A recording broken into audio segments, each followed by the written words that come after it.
T20 world cup స్క్వాడ్పై మీ అభిప్రాయం? ఎవరు final 11 టీంలో ఆడతారు? ఎవరు ఉంటే బాగుంటుంది? ఈసారి ఇండియా టీంకి వరల్డ్ కప్ గెలిచే అవకాశం ఎంత ఉంది? కంప్లీట్ అనాలిసిస్ చూద్దాం ఇప్పుడు. ముందుగా టీం సంగతికి వస్తే టీంలో ప్లేయర్స్ లిస్ట్ మంచిగా ఉంది, క్యాపబుల్ ప్లేయర్స్ ఉన్నారు. కానీ ఎవరెవరు ఎక్కడ ఆడతారు అన్నది పెద్ద సమస్య ఇండియా టీంకి. So will see one by one. Batting order చూద్దాం ఫస్ట్. బ్యాటింగ్ వస్తే కొంచెం డిఫికల్ట్ ప్లేయర్స్ని పిక్ చేసుకోవడం, ఎందుకంటే ఓపెనింగ్లో రోహిత్, జైస్వాల్ అండ్ కోహ్లీ ముగ్గురు ఉన్నారు. నార్మల్గా రోహిత్ అండ్ జైస్వాల్ని ఓపెనింగ్ తీసుకున్నా కోహ్లీ 1 డౌన్ ఆడాల్సి వస్తుంది అనమాట. దానివల్ల సూర్య పొజిషన్ ఇంకా డౌన్ అయిపోతుంది. సూర్యకి 1 డౌన్ పర్ఫెక్ట్ పొజిషన్ అనిపిస్తుంది నాకు. ఎందుకంటే బాల్ ఓల్డ్ అయ్యే కొద్దీ సూర్య అంతగా ఆడలేడు. న్యూ బాల్ని ఈజీగా టైం చేయగలుగుతాడు, బాల్ మంచిగా మిడిల్ చేయగలుగుతాడు. సో ఆ మూమెంటం అనేది అలా క్యారీ అవుతుంది అనమాట. న్యూ బాల్తో ఒక 5-6 బాల్స్ ఆడినా ఆ మూమెంటం క్యారీ అవుతుంది అనమాట సూర్యలో. కంప్లీట్ ఒక 10 అవర్స్ అయిపోయిన తర్వాత సూర్య వస్తే, if you observe most of the matches, Surya score చేసింది చాలా తక్కువ రన్స్ అండ్ స్ట్రైక్ రేట్ కూడా చాలా తక్కువ ఉంటుంది. సో ఐ విష్ సూర్యకి అట్లీస్ట్ ఒక 1-2 hours new ball before 10 hours లోపల వస్తే బాగుంటుంది అన్న అభిప్రాయం. సో ఇక్కడ మనకి రోహిత్ అండ్ జైస్వాల్ ఓపెనింగ్ వచ్చేసి వాళ్ళు ఒక 5-6 అవర్స్ ఆడి, అండ్ దెన్ కోహ్లీ ఇంకొక 4 అవర్స్ కంటిన్యూ చేసే పార్ట్నర్షిప్ ఎవరితో అయినా సరే. సూర్య వచ్చేటప్పటికి 10 అవర్స్ దాటిపోద్ది. ఇన్స్టెడ్ ఆఫ్ దాట్ సూర్యని మనం బిఫోర్ 10 అవర్స్ ముందుగా చూడగలిగితే రన్ రేట్ మనం 10 ఎక్స్పెక్ట్ చేయొచ్చు. ఇఫ్ నాట్, సూర్య 10 అవర్స్ తర్వాత వస్తే కనుక రన్ రేట్ మనకి 8-9 మధ్య ఉంటుంది. 10 అవర్స్కి 80-90 రన్స్ మాత్రమే చేయగలుగుతాం. మ్యాక్సిమం 80-85 అట్లా రన్స్ చేయగలుగుతాం. సో 10 అవర్స్ లోపు సూర్య కనుక బ్యాటింగ్ రాగలిగితే you can have 10+ run rate.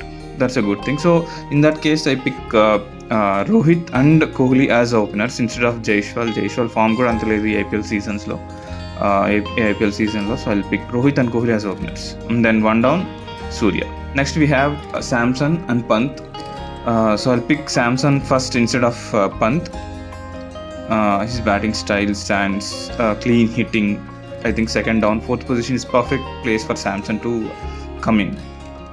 And he can carry that momentum, run rate ఒక 8-9 మెయింటైన్ చేస్తూ అట్లా momentum ఒక 5-6 అవర్స్ కంటిన్యూ చేయగలుగుతాడు. పంత్కి సెకండ్ డౌన్ సెట్ అవ్వదు. బాల్ ఓల్డ్ అయితే పంత్ బాగా ఆడగలుగుతాడు. బ్రూటల్ ఫోర్స్ అంటాం కదా, గుంజి కొడతాడు అంటాం కదా. సో ఆ kind of batsmen Pant. Ball ఎంత ఓల్డ్ అయితే అంత ఎంజాయ్ చేస్తాడు పంత్ ఎప్పుడు. దట్స్ వై మనం టెస్ట్లో చూడగలుగుతున్నాం. పంత్ కంప్లీట్ అగ్రెసివ్నెస్ అదంతా మనం టెస్ట్లో బాగా చూడగలుగుతాం. టెస్ట్లో బాల్ ఓల్డ్ అవుతా వస్తుంది కాబట్టి సో టెస్ట్లో ఎక్కువ చూస్తాం మనం పవర్ హిట్టింగ్ పంత్ది. We can see another shots ఆడతాడు, కింద పడి పైన పడి ఎట్లా పడితే అట్లా కొడతారు కదా. So I think Pant is perfect finishing. Next we have Hardik at 6th place. Bowling and batting bowling చేయగలడు అండ్ బ్యాటింగ్ కూడా. On his day he'll be brutal అన్నమాట. ఈ IPL సీజన్లో అంత ఫామ్ లేడు, but we wish he'll come back.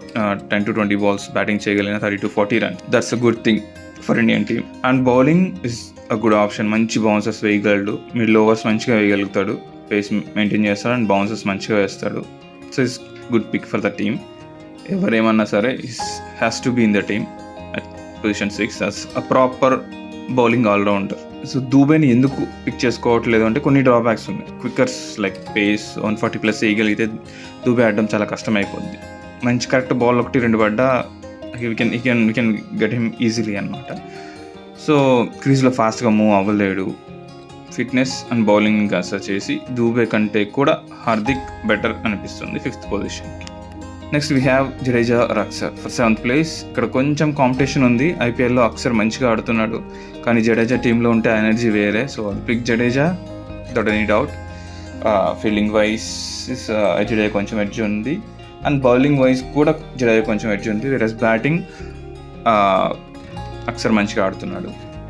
Anyway I'll pick Jadeja because we need bowler more than a batter. So I'll pick Jadeja. We need 4 more bowlers so that we have a little advantage with extra bowler here. Iddar all-rounders unnaru, Jadeja and Hardik. Both of them can share those 4 overs.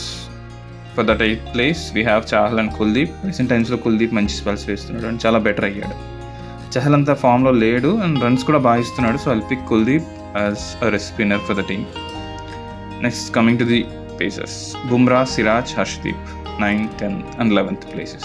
We don't have more options on it. మాకు ఎక్కువ options లేవు, ఇంకా pacers లేరు టీంలో. వీళ్ళు ముగ్గురిని pick చేస్తారు. So we have only this 3 guys. Bumrah గురించి ఎక్కువ డిస్కషన్ అవసరం లేదు. No doubt on his performance, his capability గురించి అసలు ఆలోచించాల్సిన అవసరం లేదు. వేరే సిరాజ్ అండ్ హర్షదీప్, ఇద్దరిలో హర్షదీప్ కొంచెం బెటర్ అని నాకు అనిపిస్తుంది. బ్యాటర్స్ని కొంచెం కంట్రోల్ చేయగలుగుతాడు. సిరాజ్ విషయంలో no way. He looks like a proper test bowler. పిచ్లో స్వింగ్ ఉంటే ఫస్ట్ ఫ్యూ అవర్స్ బ్యాటర్స్ని కష్టపెట్టగలడు అంతే. కానీ ఒకసారి బాల్ ఓల్డ్ అయితే ఇంకా సిరాజ్ బౌలింగ్ అస్సలు ఎఫెక్టివ్ ఉండదు. హర్షదీప్ మంచి యార్కర్స్ వేయగలుగుతాడు, అరౌండ్ ద వికెట్ వచ్చి వైడ్ లైన్ మీద బాల్ వేయగలుగుతాడు. సో డెత్ ఓవర్స్లో కొంచెం కంట్రోల్ చేయగలుగుతాడు బ్యాటర్స్. అలా ప్రతిరోజు అలా వేయలేడు, అది ఇంకొక ప్రాబ్లం విత్ హర్షదీప్. సో వీళ్ళిద్దరి మీద నాకు అంత నమ్మకం లేదు, కొంచెం doubt. Anyway, all the best team India. ఈ వీడియో మీకు నచ్చినట్లయితే లైక్ చేయండి, మీ ఒపీనియన్ కామెంట్ చేయండి. Also please subscribe to our channel.